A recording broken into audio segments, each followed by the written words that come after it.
Oi gente, hoje na aula de Anatomia e Fisiologia Humana nós vamos estudar o sistema respiratório. É um sistema muito legal da gente estudar, porém a aula é bem grande. Gostaria que vocês prestassem bastante atenção, ficassem aqui comigo até o final desse vídeo para vocês aprenderem direitinho sobre esse sistema.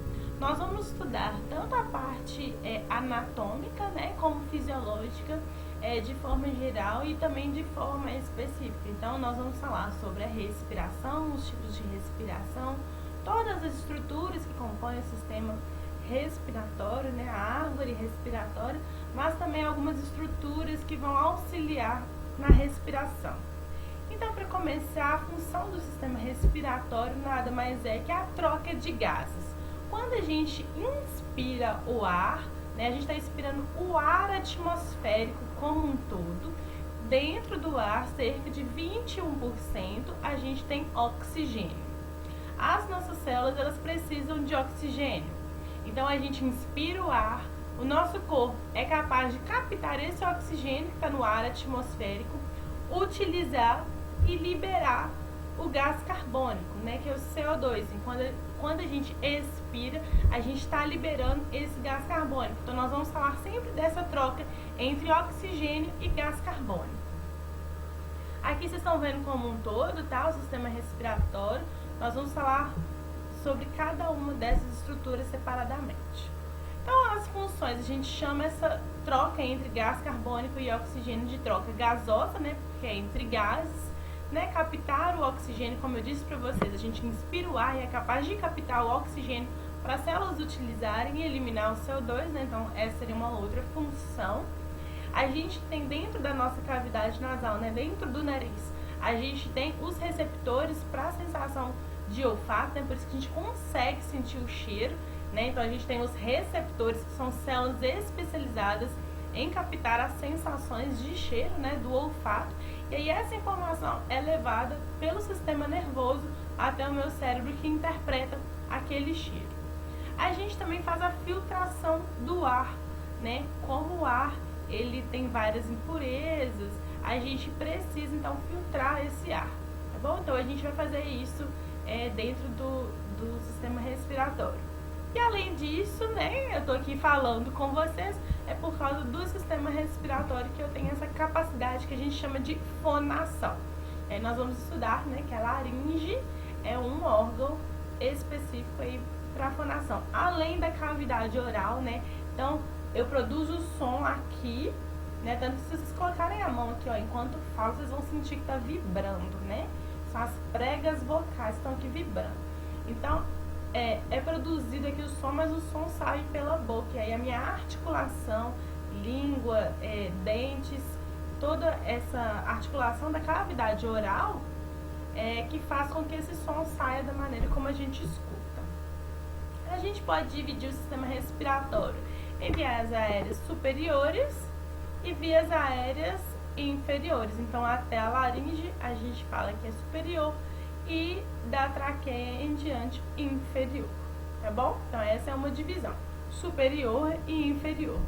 E aí a gente tem em relação à função, então a gente tem que até ali os brônquios, a função principal dessas estruturas, vão ter outras funções, né? Algumas específicas, como eu comentei, a laringe está relacionada com a fonação, né? Com a fala, com a produção de sons.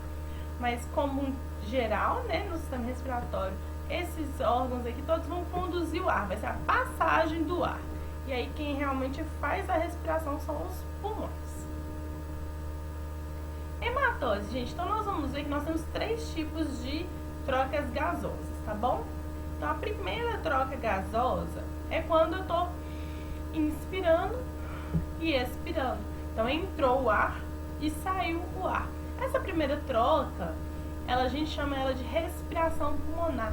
Na nossa apostila vai mostrar a hematose primeiro, mas eu quero falar que existe a respiração pulmonar primeiro, porque é ela que acontece, né, de forma cronológica primeiro, tá bom? Vou falar sobre ela mais lá na frente, mas só para vocês entenderem. Então eu faço essa troca gasosa. O ar entrou, chegou lá nos pulmões, aí sim que acontece a hematose. Então vai ser o nome da minha segunda troca gasosa. A primeira eu chamo de respiração pulmonar, ou ventilação. E aí a segunda troca gasosa a gente chama de hematose. E aí eu vou trocar esses gases a nível de pulmões. Lá no finalzinho dos pulmões a gente vai ter uns saquinhos que se chamam alvéolos, no finalzinho dos bronquíolos, desculpa, que está dentro dos pulmões. A gente vai falar sobre isso com calma, mas lá tem os alvéolos pulmonares e aí a gente vai trocar o gás, o oxigênio entrando ali pelos alvéolos, a gente vai passar para a corrente sanguínea e da corrente sanguínea vai passar para os pulmões. Então é uma troca entre alvéolos pulmonares, são estruturas ali que estão dentro dos pulmões com vasos sanguíneos, com capilares sanguíneos. Então a gente chama essa troca gasosa de hematose. Por que eu tenho que trocar com vaso sanguíneo? Porque é através da corrente sanguínea que o oxigênio vai ser distribuído para todo o nosso corpo, com a ajuda ali do bombeamento do coração. Por isso que a gente sempre está relacionado respiração com circulação. Então aqui para vocês tentarem entender um pouquinho, então imagine que aqui eu tivesse os pulmões, tá bom? Então aqui tem o pulmão, e aí aqui dentro a gente tem esses saquinhos aqui, tá bom? Que são os alvéolos pulmonares. E aí, permeando ali os alvéolos pulmonares, a gente tem os capilares sanguíneos, e aí vai fazer uma troca gasosa. O oxigênio que entrou aqui vai passar para o sangue, e o gás carbônico do sangue vai para os alvéolos para poder sair. E aí, depois que o oxigênio pegou a corrente sanguínea, aí ele vai ser distribuído para todo o corpo. E depois que o gás carbônico pegou aqui os alvéolos, ele vai ser eliminado através da expiração. Aqui uma outra imagem, então aqui dá pra ver melhor, né? Então essa parte aqui, ó, a gente chama de árvore brônquica, nós vamos ver ele mais lá na frente, tá bom? Então tem várias estruturas aqui. Aí quando a gente entra dentro dos pulmões, a gente chama aqui de árvore brônquica, parece realmente uma árvore, né? Um tronco de uma árvore. Então aqui a gente tem um brônquio, o bronquíolo, que são ramificações deles, e nas pontinhas dos bronquíolos a gente vai ter os alvéolos, que é cada uma dessas bolinhas aqui. Os alvéolos juntos formam sacos alveolares, então a gente vai ter vários saquinhos, né, como se fossem cachos de uva, né? E aí cada alvéolo aqui vai trocar os gases respiratórios com os vasos sanguíneos que estariam passando por aqui. Então, como eu comentei antes, né, a primeira respiração a gente chama, a primeira troca gasosa, a gente chama de ventilação pulmonar, ou simplesmente respiração, tá bom? Que é uma respiração externa, saída do ar, né, dos pulmões para a atmosfera e a entrada do ar para dentro dos pulmões. Aqui tá repetido, tá bom, gente? Aqui não é respiração externa pulmonar. Respiração externa pulmonar é essa daqui. Essa daqui é a hematose. Então, corrige aí pra mim, tá bom? Corta aqui. Hematose. É a troca de gás entre os pulmões e o sangue que a gente acabou de falar, que é ali a nível dos alvéolos, tá bom? E aí, gente, como eu falei com vocês, o objetivo é levar esse oxigênio para as células. Quando chega lá na célula, vai acontecer troca de gasosa de novo. Por quê? A célula produz gás carbônico. Então, tem que entrar oxigênio do sangue para dentro da célula e a célula libera gás carbônico para o sangue. Então, essa é a terceira troca gasosa. São 3 trocas gasosas, como eu comentei com vocês, que a gente chama aqui de respiração interna ou tecidual. Ou tem um outro nome, que é até mais comum, que é difusão. E aqui, então, gente, mostrando pra gente o que acontece na inspiração e expiração. Então, a inspiração é a entrada de ar. E aí, quando a gente inspira, o que acontece com a minha cavidade, com a minha caixa torácica? Ela aumenta de tamanho, né? Por isso que a setinha tá aqui pra cima, porque o ar tem que entrar. Então, minha azulzinha aqui tá o ar entrando. E aqui, essa setinha preta tá mostrando que a minha caixa torácica tá aumentando de tamanho. A setinha preta aqui para baixo também, porque a gente tem um músculo aqui que se chama diafragma, que é o principal músculo aqui que vai nos auxiliar na troca gasosa aqui, né, na respiração pulmonar. Então, o diafragma está aqui coladinho nos pulmões.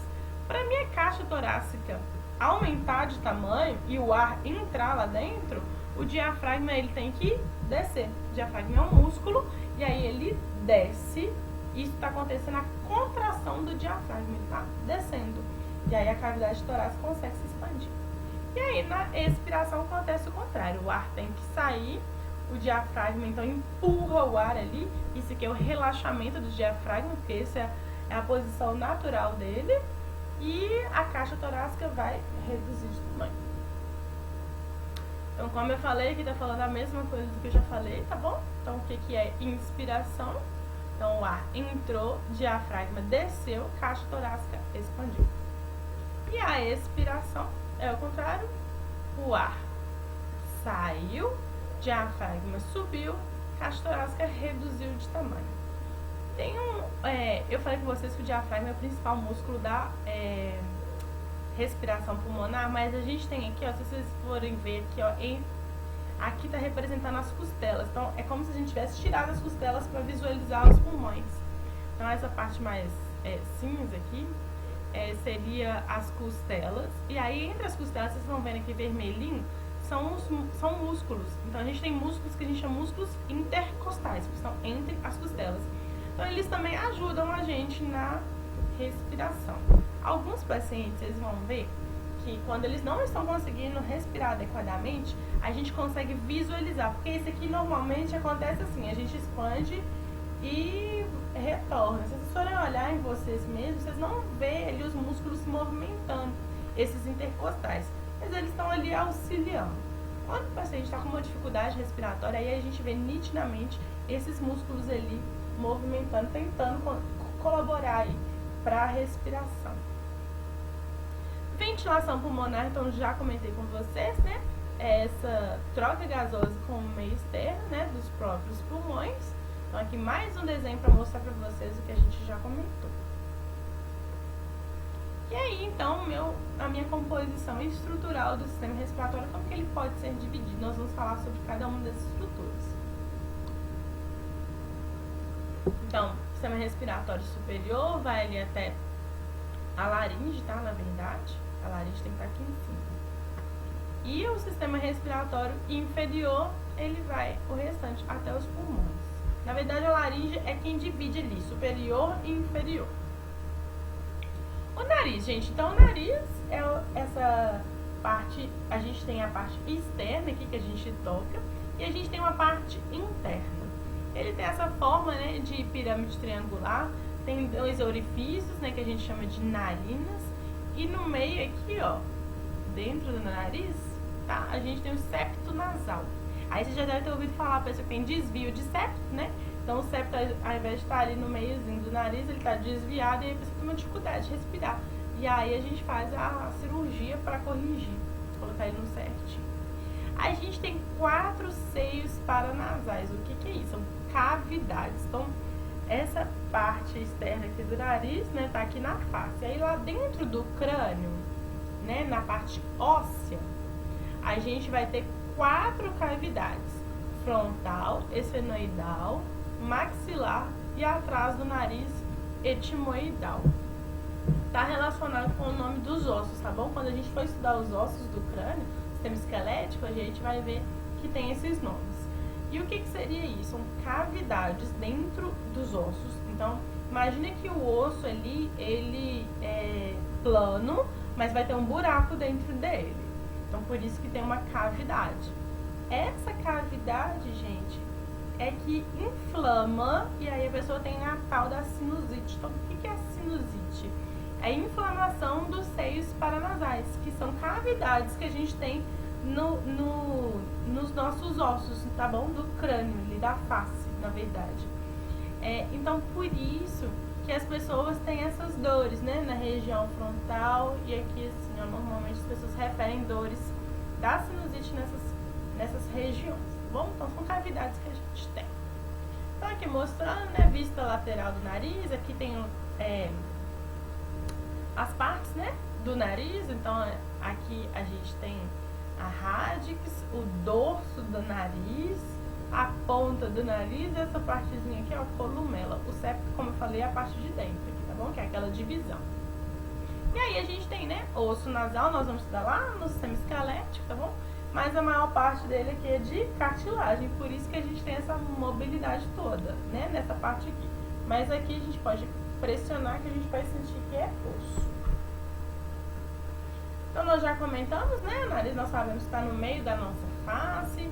Ele tem duas faces, né, laterais, tem duas bordas, tem a raiz, né, que vai ter a abertura das narinas. E aí as funções, isso é importante de a gente saber.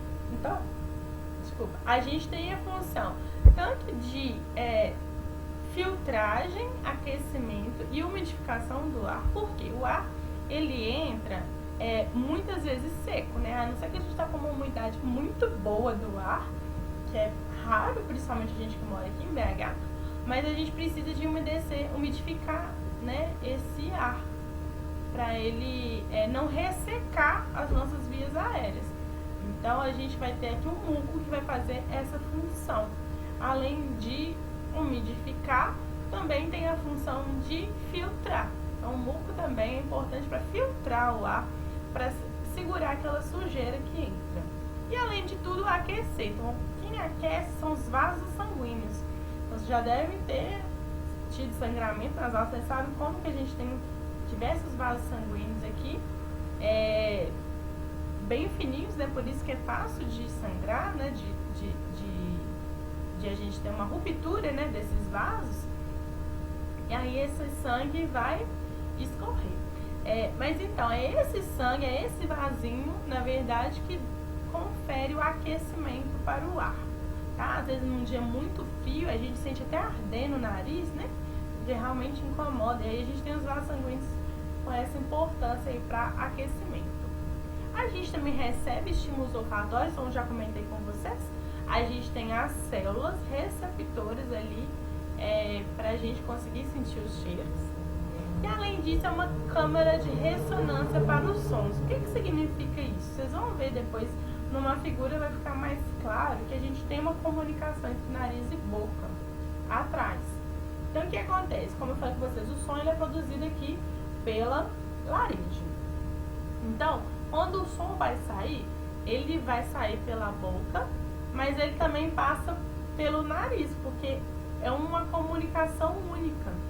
Então, essa ressonância seria nesse sentido, que o som ele vai sair pela boca. Nós estamos me escutando falando, o ar, né, que eu estou produzindo ali, o som, ele sai daqui da minha laringe, aí ele vai lá no meu nariz, volta, por isso que é ressonância, e também sai pela boca, tá bom? Então é isso. Ele contribui aí para o mecanismo aí, do som, né, da produção de som. As fossas nasais, então, são as cavidades, como a gente falou, tem um septo ali ricamente vascularizado, com as células glandulares, né, que vão produzir muco, que eu já comentei com vocês, responsável por umidade, aquecimento, células sensoriais, tudo isso nós já comentamos. Então aqui esse desenho que eu queria mostrar para vocês, olha que interessante. Quando a gente fala, então só retomando aqui, nós vamos falar aqui, ó, na laringe. E aí na hora que o ar for sair, né, porque é uma produção de som baseado na vibração aqui do ar, nas cordas vocais, isso que é o som, né? Então na hora que o ar vai sair, ele vem e aí ele tem dois caminhos para percorrer, olha para vocês verem. Não tem como eu controlar, né? Vou sair o ar só pela boca, a não ser que eu, mesmo que eu tampasse o nariz, o ar ele sobe aqui e volta. Então é isso que acontece na hora do som, da produção da fala. O ar vem pra cá, volta e aí sai pela boca aqui, tá bom? Então a gente tem essa região que a gente vai chamar de faringe, que nós vamos estudar detalhadamente, que ela comunica tanto a boca, então atrás da boca, faringe, atrás do nariz, faringe. Então a faringe é toda essa região aqui, bom? A úvula, também chamada de campainha, sininho, é a continuidade aqui do meu, da minha cavidade oral. Não vou falar sobre isso agora, que é do sistema de digestão. Então, fossas nasais, já comentamos então várias vezes que tem lá, né? Os pelos, né, e cílios também vão contribuir aí para a filtração do ar, aquecimento, a responsabilidade dos capilares e umidificação das glândulas. Então aqui é uma imagem de microscópio, tá bom? De como que são essas células ciliares. A faringe, então, como eu comentei com vocês, ela vai comunicar tanto boca quanto fossas nasais, então, por isso ela tem duas funções. do sistema respiratório, que nós estamos estudando, e do sistema digestório, que a gente ainda vai estudar no módulo 2. E aí, a gente sempre faz uma analogia com a uretra masculina, né? Nós também vamos estudar o sistema urinário no módulo 2. A uretra masculina, ela também tem duas funções, tanto do sistema reprodutor quanto do sistema urinário. Nas mulheres não, é separado. Então, a faringe, a gente pode comparar ela com a uretra, que é um canal que vai ser responsável por passar dois tipos de substâncias e por isso estão relacionados com dois sistemas. No caso da faringe, digestório e respiratório, no caso da uretra, urinário e reprodutor. Ela está aqui atrás, né, da minha cavidade nasal, atrás da boca, né, como a gente comentou, e tem que passar necessariamente pela faringe, tanto o ar quanto o alimento. E aí, a gente chama de nasofaringe, a faringe que está atrás do nariz, orofaringe, a faringe está atrás da cavidade oral, e laringofaringe, a faringe que vai comunicar com a próxima estrutura que eu chamo de laringe. Aí esse desenho é super importante para vocês entenderem. Então tá vendo aqui uma pessoa que está virada de lado, uma pessoa não, né? Uma imagem representando uma pessoa que está de lado, né? No lado lateral aqui, essa é a lateral esquerda, né, da pessoa. Então aqui vocês estão vendo coluna vertebral, tá bom? Então olha aqui na frente o que a gente está estudando. Então, essa daqui é a cavidade nasal. Olha como que é grande. E aí então o ar entra aqui pelo nariz, passa pela cavidade nasal, aí ele é filtrado, aquecido e umedecido, tudo aqui dentro, e aí ele vai descer, obrigatoriamente ele passa pela faringe. Se eu estivesse comendo, o alimento ia entrar pela boca, passar pela cavidade oral e ia passar pela faringe. Então aqui é a nasofaringe e aqui é a orofaringe. Depois, tanto o ar quanto o alimento passa aqui pela laringofaringe, tá bom? Então essas são as três partes da minha faringe. Aí, se eu sou ar, eu tenho que passar pela frente. Por quê? O sistema respiratório, ele está anterior, na frente, do sistema digestório. Então o ar, ele entrou cavidade nasal, faringe, eu sou ar, então eu tenho que passar pela laringe, que é essa parte aqui, tá bom? Tudo isso aqui é laringe. E aí descer para a traqueia, que é onde a gente tem aqui os anéis. Isso aqui é o caminho do ar. O caminho do alimento, que nós vamos ver detalhado lá no sistema digestório, ele vem aqui, então cavidade oral, passa por aqui faringe, e aí tem que descer para o esôfago. Então a única comunicação aqui entre alimento e ar é faringe. E por que a gente não troca aqui sem querer? Alimento vem para frente e ar vai para trás.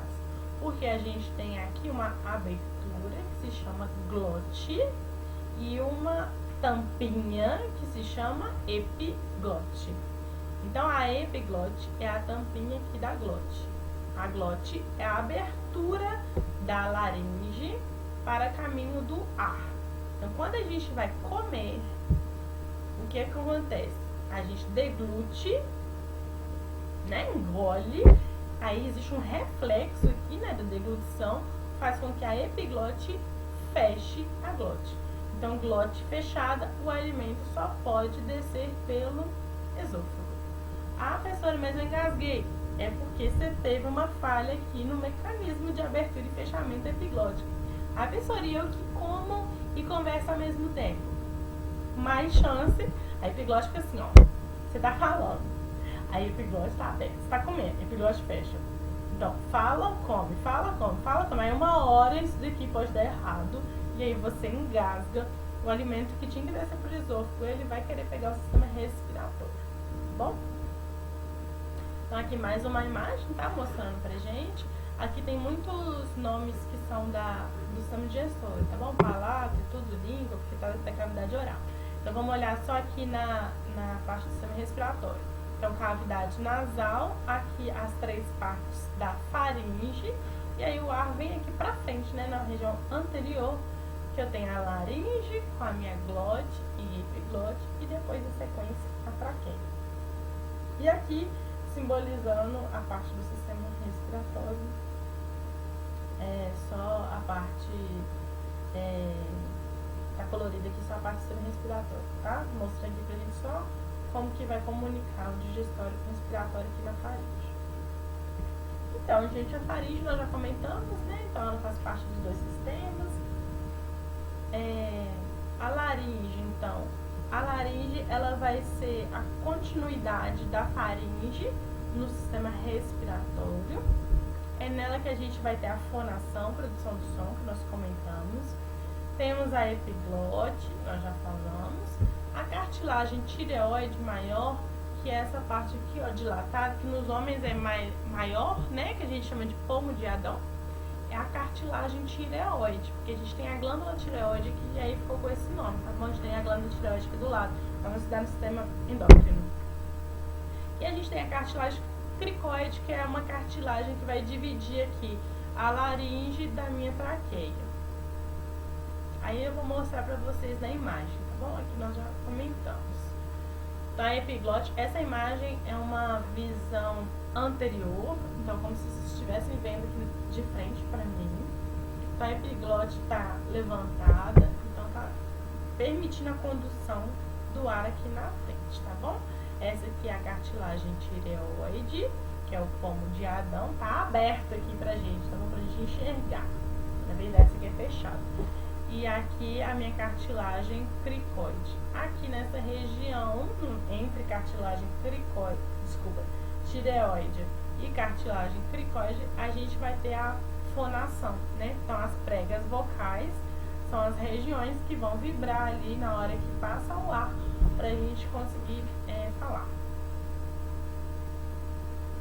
Então, essa imagem, não sei se está muito legal para vocês entenderem, né? Então, você tá vendo assim, é como se você colocasse uma lanterna e fosse olhar lá dentro da pessoa, assim, né? Com aquele palito, aquele abaixador de língua, e fosse olhar lá dentro. Então, aqui é o final da língua, e aí a gente tem aqui a epiglote aberta, e aqui a glote permitindo, né, a entrada de ar. E aqui lateralmente a glote a gente tem as cordas vocais que vão vibrar, permitir a fonação. Bom, são duas pregas, né, como a gente comentou. Então aqui vocês estão vendo, essa aqui são as cordas vocais. Elas são essa forma de, quando elas se abrem, né, elas ficam nessa forma de triângulo, tá bom? A glote é a abertura, que nós já comentamos.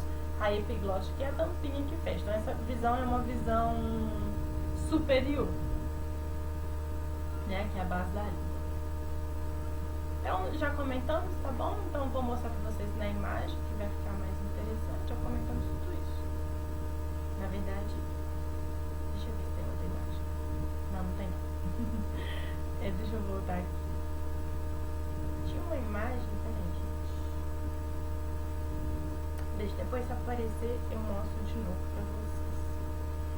Então, a cartilagem tireoide é o pomo de Adão, que nós comentamos. Epiglote e glote, acho que ficou bem entendido. Cartilagem cricoide é a última aqui, antes de vir para a minha traqueia. E aí a traqueia, né, tem vários anéis. Então, ela é continuidade aqui da laringe, desculpa. E aí ela tem de 15 a 20 anéis em forma de C, anterior. Ou seja, ele não fecha, tá bom? Esse anel, ele fica só aqui assim na frente. E aí a gente vai ter esses anéis de cartilagem que começam na traqueia e vão continuar nos brônquios e bronquíolos ali dentro dos pulmões. Essa cartilagem é muito importante, que é ela que vai manter a minha traqueia aberta para a passagem do ar, evitando que a traqueia fizesse isso, que a gente chama de colabamento. E aí no final da traqueia a gente vai ter bifurcação dos brônquios, que aí tem nessa imagem aqui. É essa imagem aqui. Então aqui a gente tem a laringe, isso tudo aqui é laringe. Então essa é a cartilagem tireoide, porque a gente tem a glândula tireoide aqui. E aí ela que eu chamo de pomo de Adão, que é mais dilatada. Aqui eu tenho as pregas vocais, tá bom? Onde eu tenho a glote, mas não dá pra eu ver aqui agora, porque eu teria que ver por cima.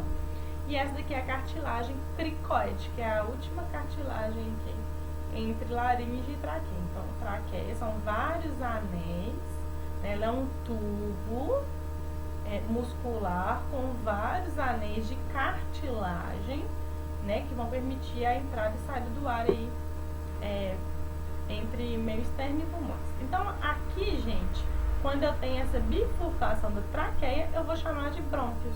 Então, eu vou ter o brônquio, esse é o esquerdo e esse é o brônquio direito. E aí, eles vão se ramificando em outros brônquios menores e os menorzinhos que a gente chama de bronquíolos. Quando a gente tem essa bifurcação, eu já tenho aqui os pulmões. Uma coisa interessante para vocês saberem, né, essa imagem é muito boa para a gente falar sobre isso agora, que é sobre intubação. A intubação nada mais é que a introdução de um tubo, né, normalmente via oral. Então, coloca um tubo no paciente via oral. Então, vocês lembram lá, cavidade oral, faringe, e aí eu quero sistema respiratório, né? Então, vai descer para traqueia, o tubo eu tenho que introduzir ele na região anterior. Então, o tubo ele fica aqui dentro da traqueia, né? Ele é um tubo bem fininho, cabe ali dentro da traqueia. E aí, ele fica aqui, ó, para aqui, tá bom? Então, é assim que funciona. Então, a gente introduz o tubo lá, coloca ele aqui dentro. E aí, a gente conecta num ventilador mecânico, né? Porque a pessoa não consegue respirar sozinho. O ventilador vai funcionar lá para ela. E aí, vai mandar o ar aqui. E aí, o ar vai insuflar os pulmões e vai depois sair, né? Vocês vão estudar isso mais detalhadamente. Mas só queria aproveitar a imagem para dizer que o tubo, ele fica aqui dentro. Aqui uma outra imagem também. Então, traqueia, né? Essa daí a gente também tem produção de muco na traqueia, por isso que a gente aspira o paciente, né? Você deve ter ouvido falar isso, né? De aspiração, né? Vocês vão aprender também a fazer isso.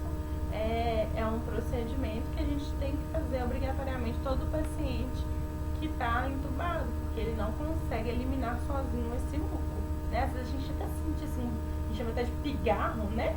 Garrando assim, é esse muco que a gente produz, né? Que está relacionado ali juntamente com as células ciliares, com o processo de filtração e umidificação. Então, a gente precisa aspirar esse paciente que está entubado, porque ele não consegue eliminar sozinho o excesso de muco. Se tiver muito muco, ele não consegue respirar. Os pulmões, gente. Então, os pulmões, nós sabemos que são 2 pulmões. Eles são órgãos esponjosos. Se você pegar no pulmão assim, ó, você apertar ele, é como se fosse uma esponja, tá bom? Uma bucha. E aí, ele tá na região torácica, né? E aí, no meio deles, entre eles, a gente tem um coração. O coração, ele fica ali protegidinho do lado, com os 2 pulmões do lado, tá bom? Tem vasos sanguíneos, tem a traqueia aqui na frente, esôfago atrás. E aí aqui então os pulmões. O coração, gente, ele fica aqui no meio, tá? Ele é tombadinho assim, ó, pra ir esquerda, mas o coração ele não fica do lado esquerdo. Ele fica no meio. A gente chama essa região do tórax de mediastino. O coração tá aqui bem no centro do mediastino. E aí só que o coração ele não fica em pé. Ele não fica em pé. Ele fica tombadinho. Por isso que o pessoal até fala assim, coração do lado esquerdo do peito e tal. Mas na verdade ele tá tombado, tá bom? E aí nós vamos ver essas divisões aqui, ó. Do lado direito, a gente vai ver que o pulmão, ele é maior. Essa imagem não tá dando pra ver tão bem. Ele é maior e ele tem 3 segmentos. Enquanto no esquerdo, ele é menor e tem 2 segmentos. Justamente por causa do coração que tá tombando lá pro lado dele. Então aqui, ó, o pulmão direito tem 3 segmentos, superior, médio e inferior. E o esquerdo, 2, superior e inferior. Então, olha só, essa imagem está melhor. Então, superior, médio e inferior, esse é o pulmão direito. E aqui o coração, gente, olha pra você ver. Tá aqui no meio, tombadinho pra esquerda aqui, ó. E aí é engraçado que o pulmão, se você for ver, ele tem esse formato. Como se tivesse sido recortado aqui pra caber o pulmão. Muito legal. Desculpa, o coração. Muito legal. Então, aqui a gente tem a proteção, né? Então, os pulmões, eles estão ali dentro da caixa torácica. A gente tem proteção óssea, tanto na parte da frente quanto na parte de trás. Na frente dos pulmões, a gente tem o externo, que é esse ossinho aqui, tá? Na velocidade direitinho lá no sistema esquelético. E as costelas. E atrás dos pulmões, nós temos a coluna vertebral e a parte das costelas, né? A parte posterior das costelas. Porque as costelas, elas têm início aqui no externo e aí elas se fecham lá na coluna vertebral, tá bom? As costelas fazem isso. E aí lá dentro disso aí, dessa parte óssea, a gente vai ter os dois pulmões. Inferior aos pulmões, que nós já comentamos, ou seja, nessa região aqui, a gente tem o diafragma, que é aquele músculo. Lá nos pulmões, né, nós vamos ter os alvéolos, né, que são ramificações ali dos bronquíolos. E o que é legal da gente falar aqui agora é em relação à proteção dos pulmões. Então, nós falamos lá no sistema cardiovascular que o coração, ele tem a proteção dele e os pulmões também vão ter. A gente chama de pleura, né? Você deve ter ouvido falar de derrame pleural e etc. Eu vou deixar para professores de clínica médica estudar sobre isso com vocês, tá bom? Mas aqui em anatomia, quero que vocês conheçam que existe a pleura. Na verdade, são duas pleuras. A imagem tá até legal aqui, olha. Então, esse rosinha aqui é o pulmão, tá bom? Vermelhinho. E aí eu tenho uma pleura que eu chamo de visceral, porque tá colada na víscera, né? São os órgãos, a gente chama de vísceras. Então tá colada ali nos pulmões. E a gente tem a pleura parietal, que tá ali mais perto da parede torácica, tá bom? Então por isso visceral parietal. Para que servem as pleuras? Para proteção mecânica, né? Contra impacto ali. E entre as duas pleuras, a gente vai ter um líquido que a gente chama de líquido pleural. Então, basicamente, ali uma aguinha ali, um líquidozinho para ajudar no deslizamento ali entre as pleuras, para não ter atrito, porque o pulmão fica ali movimentando, os pulmões, né? Ficam ali movimentando o tempo todo. E aí a gente tem essas duas pleuras, e aí a gente precisa de ter essa proteção. A gente precisa de ter esse líquido para acontecer esse deslizamento. Então aqui, ó, só relembrando aqui é traqueia, e aí os brônquios, eles já entram aqui dentro dos pulmões. Os brônquios, então, eles são dois brônquios principais, que a gente chama de direito e esquerdo, e aí eles vão se ramificando, eles são semelhantes à traqueia, né, tem as cartilagens, e aí eles vão entrando ali nos pulmões. Então aqui traqueia, os dois brônquios principais ou primários, aí depois a gente tem brônquios secundários, brônquios terciários e aí finalmente os bronquíolos. São só nomes diferentes ali para as ramificações, tá bom? Eles são diferentes, né, um do outro, esses dois brônquios.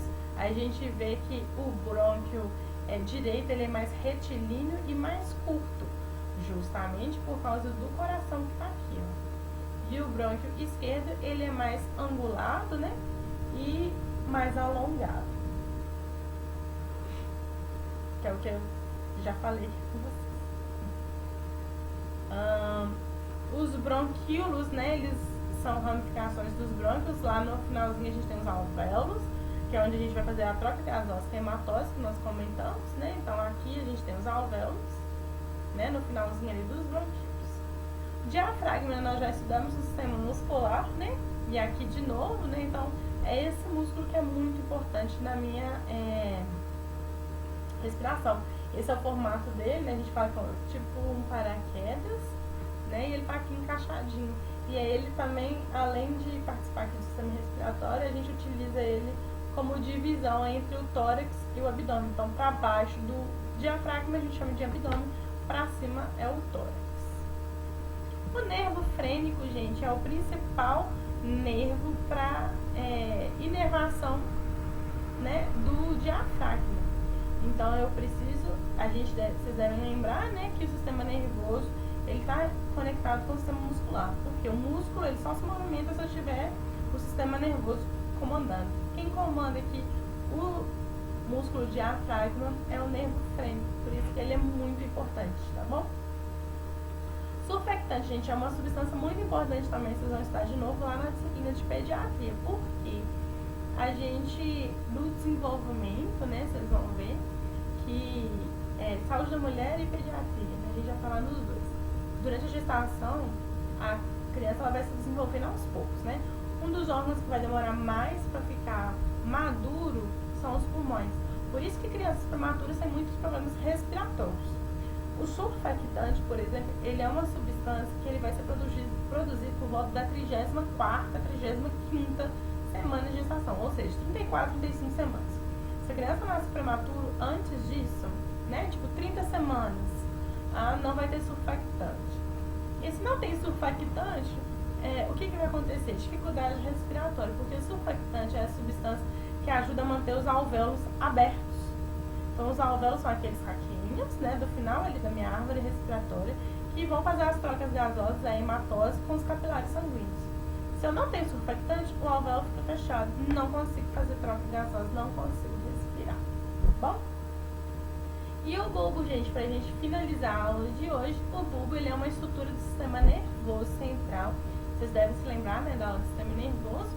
E ele é o principal componente responsável pela atividade respiratória. Então, a gente consegue respirar ali de forma autônoma, né, sem pensar sobre isso, porque a gente tem ali o estímulo do bulbo, que vai enviar ali para a medula espinhal e realizar a respiração. Aqui, só para finalizar, a imagem do sistema nervoso central, para vocês se lembrarem, e o bulbo, que é a principal estrutura responsável por isso.